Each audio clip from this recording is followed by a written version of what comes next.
여러분 안녕하십니까? 유석현입니다. 군 입대장병은 어느 부모에게나 금쪽 같은 자식들이고 이들을 무사히 돌려보내는 것은 국가의 가장 기본적인 의무이다. 지난 8월 28일 문재인 대통령이 국방개혁과 관련해 남긴 말입니다. 어찌 보면 당연한 이야기인데요. 국방의 의무를 다하고자 국가의 부름을 받고 입대한 이 땅의 청년들. 이들에 대해 과연 국가는 기본적인 의무를 다하고 있을까요? 정호야 춥지? 정호야! 엄마 같이 집에 가기 일어나! 정호야! 지난 5월 대학로에서 한 연극이 개봉했습니다.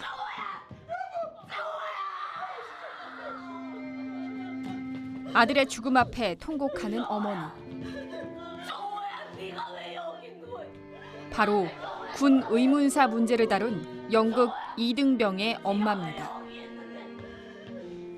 비슷한 처지의 유가족들이 모여 세상에도 소리쳐보지만 연극 속 어머니들은 아무 힘이 없습니다. 결국 진실을 밝히기 위한 마지막 희망마저 사라져버리고 끝내 주저앉아 터뜨리는 울분. 차라리 연극이었으면 하고 바라게 되는 안타까운 이야기. 하지만 이 무대 위에는 실제 군 의문사로 아들을 잃은 어머니 9명이 함께 있습니다.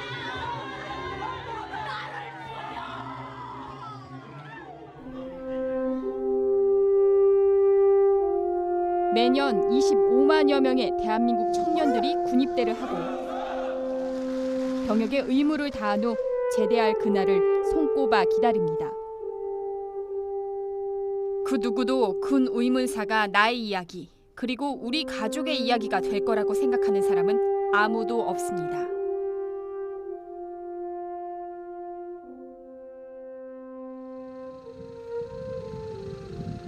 불과 2개월 전 심우정 씨도 그랬습니다.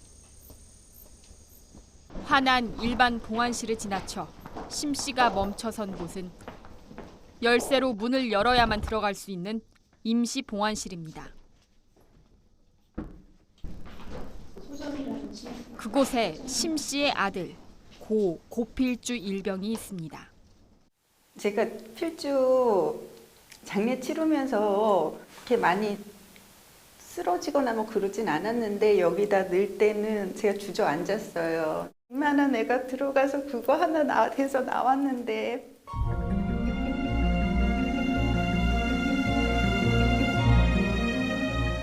고일병은 지난 7월 19일 성남 국군 수도병원에서 투신해 22년의 짧은 생을 마감했습니다. 훈련소에서 교육 도중 깨진 치아를 치료하기 위해 고성에 위치한 부대에서 성남까지 올라온 길. 부대로 돌아가는 대신 죽음을 택한 겁니다. 전화 와서 받았더니 수도병원인데 7층에서 뛰어내렸다고.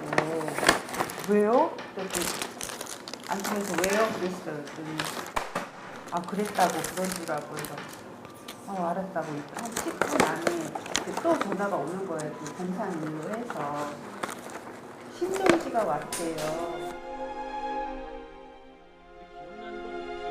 여느 부모가 그렇듯 군입대를 앞둔 자식을 향한 걱정에 나 사회생활 잘해라며 오히려 부모를 안심시켰던 고일병.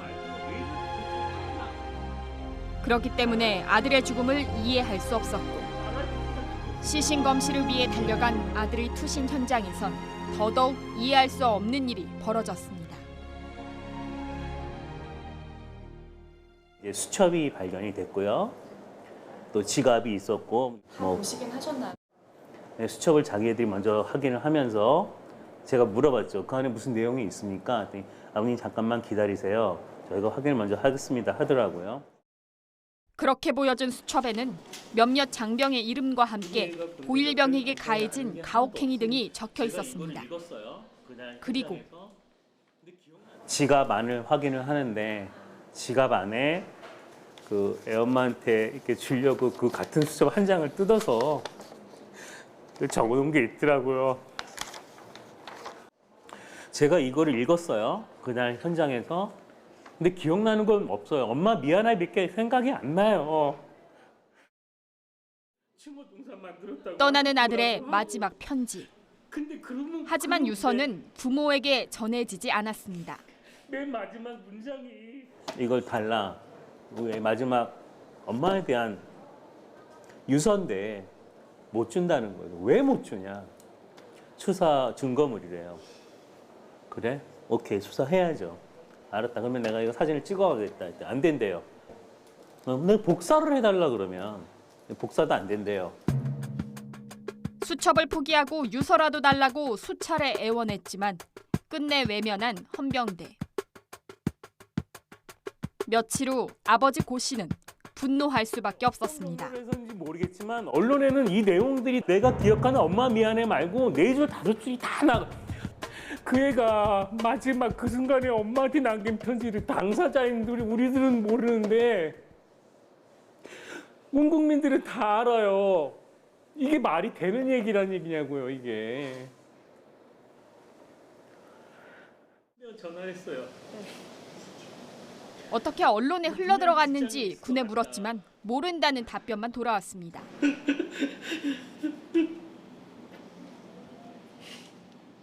아들이 떠난 지 일주일 만에 겨우 사본으로 건네받은 유서.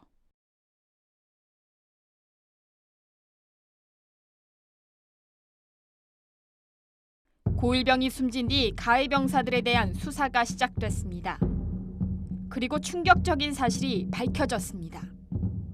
고일병은 사망 5일 전 부소대장 면담을 통해 이런 괴롭힘을 털어놨고 이에 군에선 고일병을 배려병사로 지정했단 겁니다. 하지만 가해 병사들과 고일병을 분리하거나 가해 병사들에 대한 별도의 조사는 이뤄지지 않았습니다.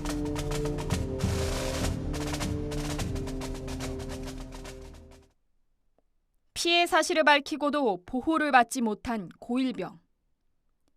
GOP를 지원하며 멋진 임무 수행을 약속했던 당당한 모습의 고일병은 더 이상 그곳에 없었습니다. 현재 군 수사가 진행되며 가혹행위 등의 혐의를 받고 있는 병사 1명은 구속 기소, 다른 병사는 불구속 기소, 나머지 1명은 기소 유예 처분을 받았습니다. 하지만 유가족은 더 이상 군을 믿을 수 없다고 말합니다. 들이 조사해서 밝혀낸 건 아무것도 없어요. 우리 애가 적어놓은 딱 그거에 맞춰서만 나온 거예요. 그 이상도 없어요. 예. 그래놓고서 자기네 우리 애가 적어놓은 거 딱 그거 말고는 없는데 한 달이 넘도록 아직까지 가족들한테 어떻게 했다 얘기 한마디 없어요. 수사 내용은 가해 병사들의 인권 차원에서 공개할 수 없고 대신 군 차원에서 수사를 철저히 할 테니 언론과의 접촉을 피하라 당부했던 군. 하지만 사건 이틀 후 열린 육군 수뇌부의 현안 업무 점검 회의 내용을 살펴보면 군의 관심은 진상 규명보다 언론 동향 파악에 집중돼 있습니다. 군은 그러한 사건이 발생하면 가장 선호하는 것이 장례식 빨리 치르는 것입니다. 그러니까 가장 무서워하는 것이 장례를 무기한 연기하는 것이거든요. 그냥 골치 아픈 존재들이라고 생각하는 거죠. 지휘관은 아니에요. 어차피 올라가면 자기보다 더 높은 지휘관이 있기 때문에 그 사람 입장에서 볼 때 불편하지 않게 해야 될 책임이 있는 거예요. 왜냐하면 이건 위를 바라보는 조직이지 아래를 바라보는 조직이 아니기 때문에 철저하게 위를 바라보게 되어 있는 조직이거든요. 이런 기조가 이어지다 보니 동료 병사의 죽음을 바라보는 군대 내부 시선은 충격적입니다. 22사단에서만 2014년부터 지금까지 총 4건의 자살 사건과 의문사가 있었거든요. 그냥 옆부대에서 사고 났구나. 불쌍하네. 이 정도예요. 그런 간부 또 이러네. 이러면서 무의미하게 병사들을 불러 면담하고 그랬죠. 엄마 여기 그 사건도 있었던데요. 무성의한 태도로 일관하는 군을 보며 고일병의 부모는 아들에 대한 죄책감과 함께 국가에 대한 배신감을 지울 수가 없습니다. 그냥 모든 게 다 미안해요, 필주한테. 그냥 좀 더 있다가 보낼 걸. 어차피 갈 거 빨리 갔다 오라고 그러고. 다른 애들 다 가는데, 갔다 오는데, 어차피 가야 될 거. 조금이라도 일찍 갔다 오라고 그런 내가. 누가 이렇게 될 줄 알았으면 보냈겠냐고요. 수채 안 보내고 영장을 보내지.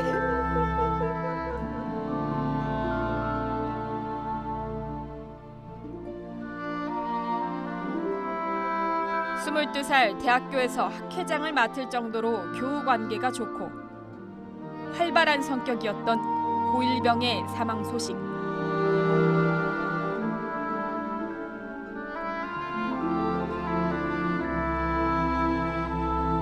군은 자살이란 이름으로 모든 걸 묻으려 하지만 고1병의 대학 동기들과 교수는 이대로 묻을 수 없다고 말합니다.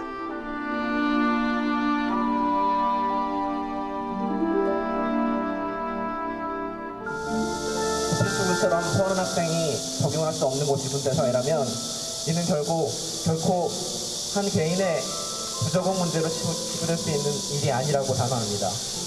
이 문제는 고필주 개인의 불행이 아니라 우리 학생들 모두가 겪을 수 있는 문제이기에 절통한 슬픔과 함께 상당한 분노를 느낍니다.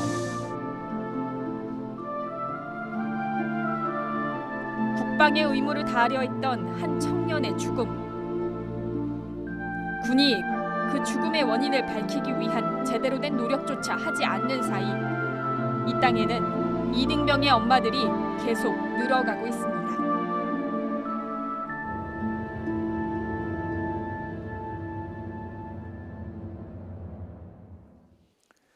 나는 자식을 군대에 보낸 죄인입니다. 군이 지지 않은 책임과 죄책감은 고스란히 유족의 몫이 돼버렸습니다.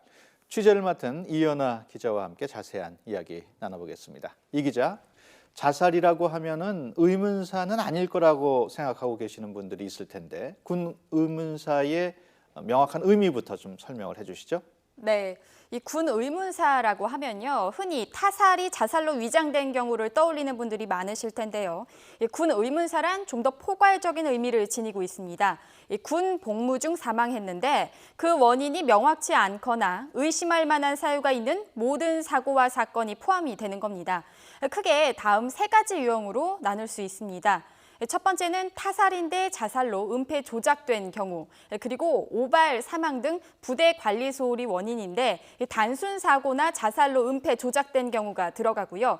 마지막이 바로 구타, 협박 같은 가혹행위와 집단 따돌림 등 군부대 내 문제가 자살의 주요 원인이 됐는데도 이 원인이 은폐된 채 개인의 문제로, 즉 단순 자살로 왜곡된 경우입니다. 방금 영상에서 보신 고필주 일병의 경우가 바로 여기에 해당이 됩니다. 신체적으로나 정신적으로 건강하다고 국가가 판단을 해서 군 입대가 이루어지는 건데 그렇다면 설사 자살이라 하더라도 유가족이 의문을 품지 않도록 철저하게 수사해야 하는 것 아닙니까? 왜 이렇게 진상규명이 안 되고 있나요?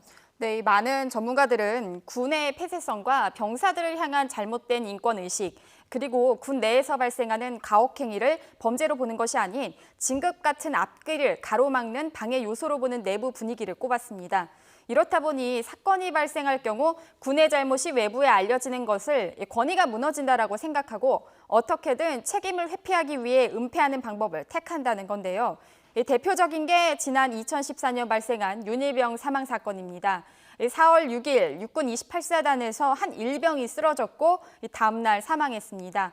그리고 사망 2시간 30분 후에 육군이 언론 브리핑을 합니다. 회식을 하다가 음식물이 기도를 막아 뇌 산소 공급이 중단됐고 이로 인한 뇌 손상이 사망 원인이다. 병원 사망 진단서에서도 밝혀지지 않은 사인을 스스로 규정지어 버린 겁니다. 그런데 곧 충격적인 사실이 밝혀졌습니다.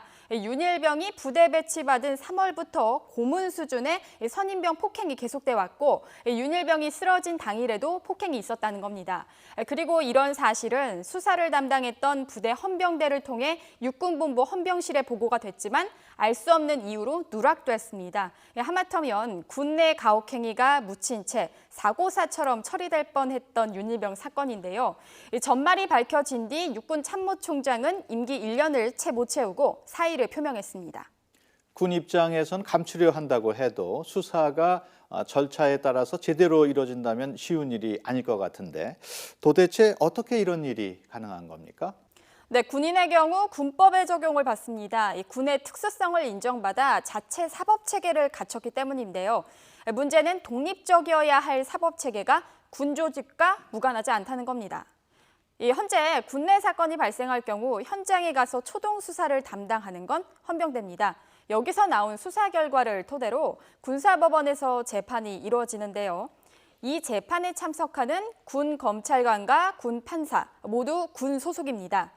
더 문제는 이 군사법원의 관할관, 즉 총책임자 역시 법원이 설치된 해당 부대의 책임지휘관이 맡는 경우가 많다는 겁니다.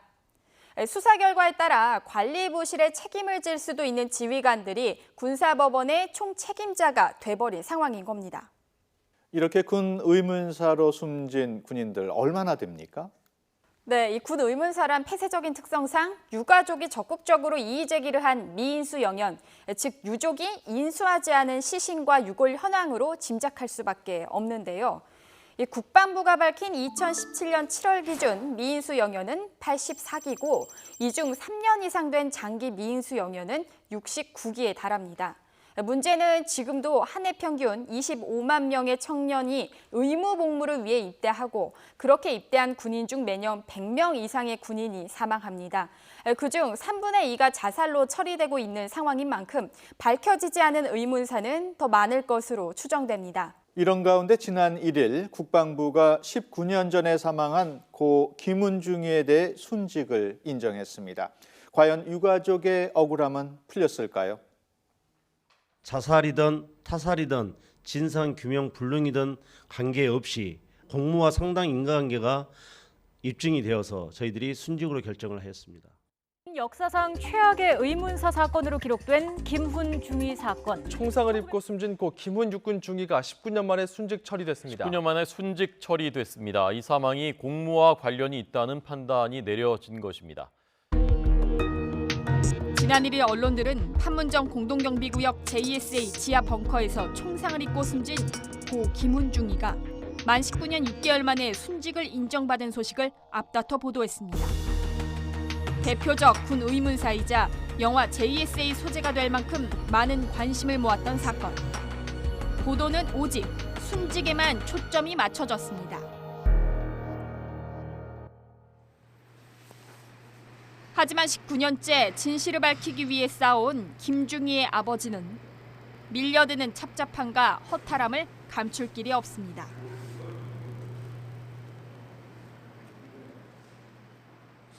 이제 우리가 그 용서를 구한다.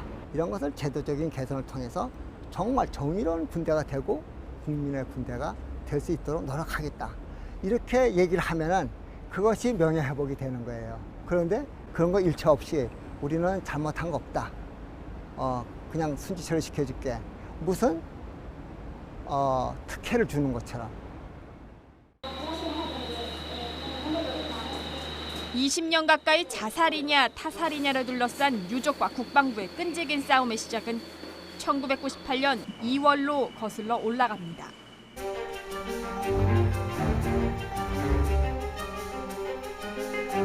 판문점 241GP 3번 벙커에서 소대장으로 복무하던 김은중이가 총에 맞아 숨진 채 발견됐습니다. 당시 김중희는 오른쪽 관자놀이에 총상을 입었고 50cm 떨어진 곳에는 베테라 M9 권총 한 자루가 있었습니다. 국방부는 1998년부터 2012년까지 진행된 3차례 수사와 수차례 격발 실험 등을 통해 김은중이가 자신의 권총을 이용해 자살한 것으로 결론을 내렸습니다. 권총을 발사할 경우에 안티몬과 바뮴이라고 하는 화약 물질이 폭발하면서 총알이 앞으로 튕겨 나가는 건데요.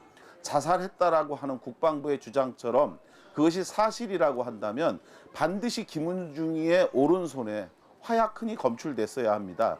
그런데 확인해 본 결과 김은중이의 손에선 화약흔이 일체 검출되지 않습니다. 아주 깨끗한 손이었습니다. 말이 안 된다. 김척 장군은 국방부의 자살 결론은 사실이 아니라며 국가를 상대로 손해배상 청구 소송을 진행했습니다.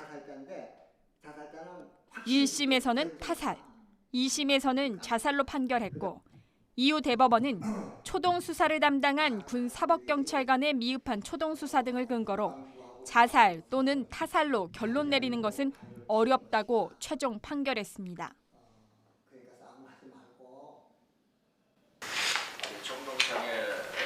하지만 국방부는 이 판결을 입맛에 맞게 해석했습니다. 자살이라고 하는 2차, 3차 수사 결론을 긍정한 것이기 때문에 현재 여러 가지 나와 있는 이와 같은 사실관계를 종합해 볼 때 타살로 인정되기는 어렵다. 2차와 3차의 수사 결론은 아무리 들여다봐도 이 결론이 잘못됐다거나 수사가 미진했다거나 하는 것은 인정되기가 어렵다. 뒤늦게 정부는 2006년 군의문사 진상규명위원회라는 별도 조직을 만들어 김중희 사건을 다시 조사했지만 여러 한계에 부딪힌 데다 2009년 위원회까지 해체돼 전모를 밝혀내는 데 실패했습니다. 자살은 아니다라고 하는 것이 그 조사관의 입장이었습니다.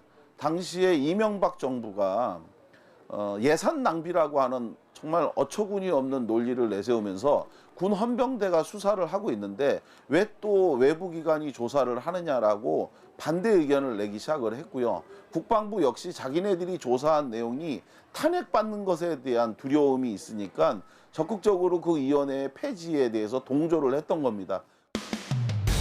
실제로 2011년 승장래 국방부 조사본부장은 김훈중이는 정신질환자라서 자살했다라고 주장하는 등 강경 발언이 이어졌습니다. 1년 뒤 국민권익위원회는 국방부에 김훈중이에 대한 순직 인정을 권고했지만 국방부는 완강히 거부했습니다. 대법원과 대통령 직속위원회 등 주요 국가기관이 김중희 죽음에 대해 군조사와 배치되는 결론을 내렸지만 국방부는 꿈쩍도 하지 않았던 겁니다.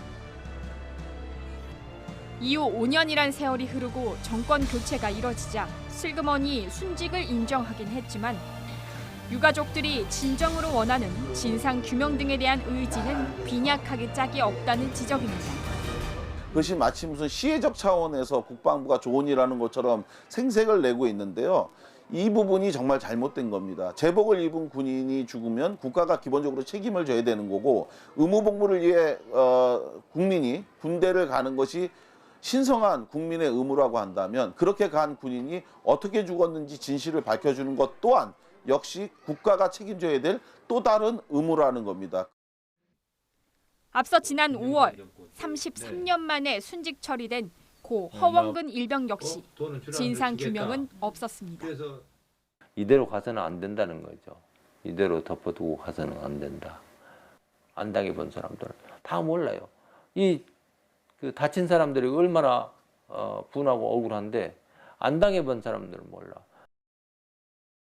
그렇다면은 사인에 대해서는 별도로 판단을 하지 않고 그냥 순직이라고 결정했다고 봐도 될까요? 그렇습니다. 24시간 경계 근무를 수행하고 있는 GOP 부대의 중대장 전령으로서 임무를 수행하다가 사체로 발견되었기 때문에 저희들이 공상으로 이렇게 아주 순직으로 결정을 하게 된 겁니다. 사건은 1984년 4월 2일 강원도 화천군 육군 7사단 최전방에서 발생했습니다. 첫 휴가를 하루 앞두고 22살 허원근 일병이 세상을 떠났습니다.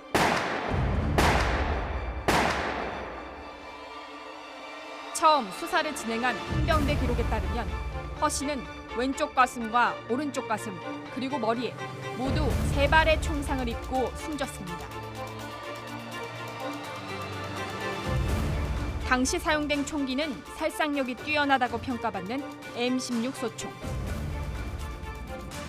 이후 국방부는 허원근 일병의 사망 원인을 두개골 파열로, 사망 동기는 중대장의 가혹행위 등을 비관해 스스로 목숨을 끊은 자살로 결론 내립니다. 하지만 사건에서 가장 중요한 사망 시각을 둘러싸고 군 내부 수사 기록에서조차 1시간씩 차이가 나면서 사건 은폐와 짜맞추기 의혹이 제기됐습니다. 사건 발생 17년 만에 유족의 진정으로 의문사 진상규명위원회가 사건의 진실을 밝히는 조사에 착수했습니다. 그리고 충격적인 결과를 발표합니다.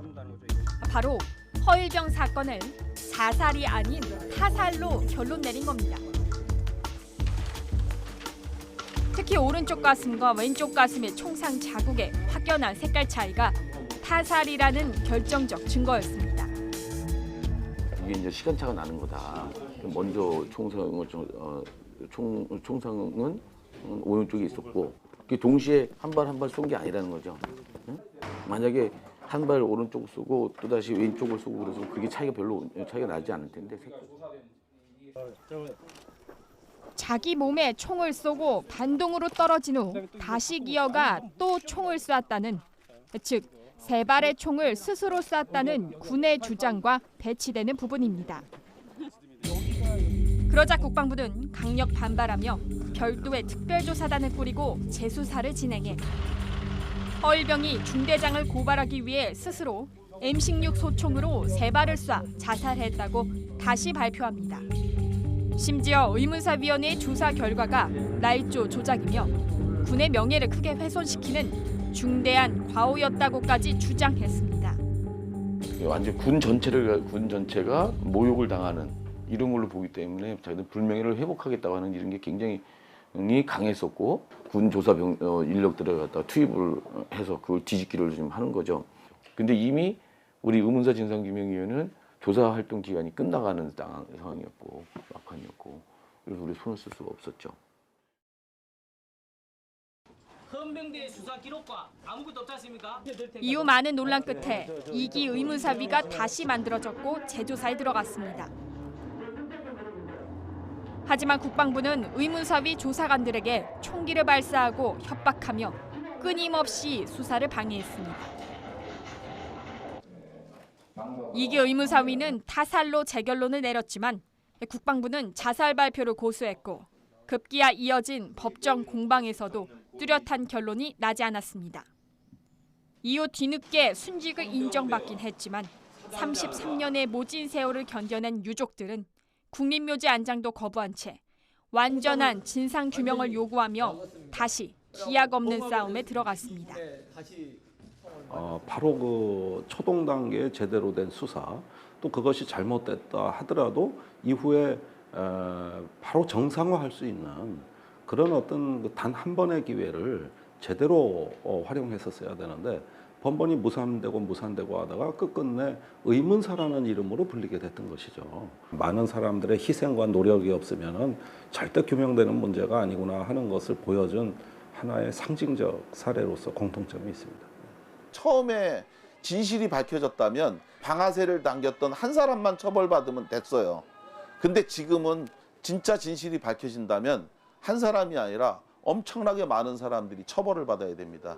그 부분 때문에 진상규명 조사에 대해서 국방부가 두려워하는 거고 거부하려고 하는 거죠. 끝까지 진상규명을 외면한 국방부. 여전히 남아있는 수많은 의문사.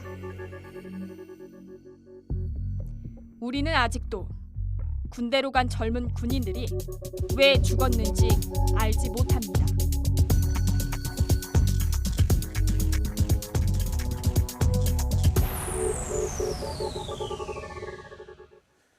장교였던 아들의 명예회복을 위해 평생을 바친 건 군이 아닌 아버지였습니다.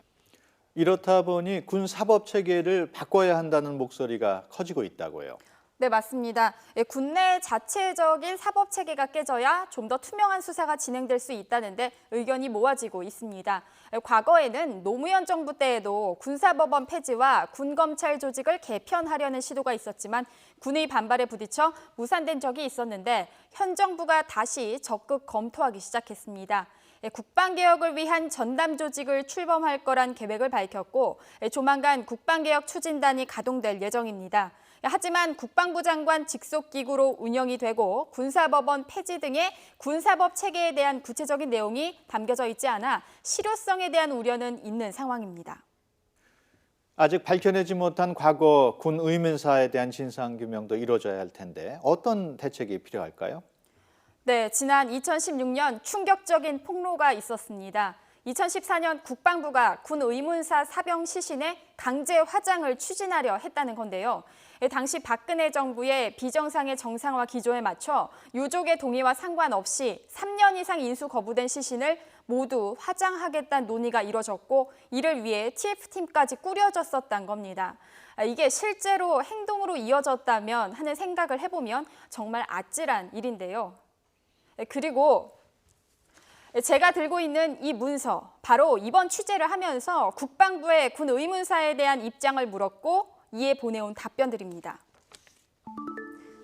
네, 국방부가 스스로 파악한 군 의문사 원인을 묻는 이 질문에 국방부는 군 사망사고 조사에 대해 유가족이 공정하게 처리하는지에 대해 의문을 갖고 있는 것이 원인이라고 생각한다라고 답변을 보내왔습니다. 부실한 초동 수사와 불투명한 진행 상황보단 수사 결과를 믿지 못하는 유가족의 그 책임을 돌린 겁니다. 이렇다 보니 결국 민간이 참여하는 군 의문사 진상규명위원회를 부활시켜야 한다는 목소리가 커지고 있습니다. 실제로 문재인 대통령과 송영무 국방부 장관 역시 필요성에 대해선 동의를 나타낸 바 있는데요. 하지만 군 의문사 진상규명위원회가 부활하더라도 몇 가지 개선돼야 할 점도 있습니다. 앞서 과거사 진상규명위원회부터 군 의문사 진상규명위원회까지 구성이 됐었지만 한시적으로 운영되다 보니 추가 조사가 필요한 상황에서 활동 시한이 종료됐고 강제력이 없다 보니 여기서 나온 결론을 국방부가 인정하지 않으며 흐지부지되고 만 경우가 많았거든요. 만일 군 의문사 진상규명위원회가 다시 꾸려진다면 한시적 운영이 아닌 상설조사기관으로 그리고 여기서 나온 조사 결과를 군이 부인할 수 없게 좀 더 강력한 권한이 부여돼 운영돼야 한다는 의견입니다. 이현아 기자 수고했습니다. 군 의문사 문제가 불거질 때마다 특수성과 안보를 이유로 침묵했던 군. 그러는 사이 군 의문사는 적폐로 자리 잡았고 군에 대한 신뢰는 떨어져 국방력을 해치는 지경에까지 이르렀습니다. 진정한 안보를 위한 길은 무엇인지 군이 다시 한번 생각해봐야 할 시점입니다. 다음 주 이 시간에는 잔인한 학교 폭력, 끝없는 고통편이 방송됩니다. 많은 시청 부탁드립니다.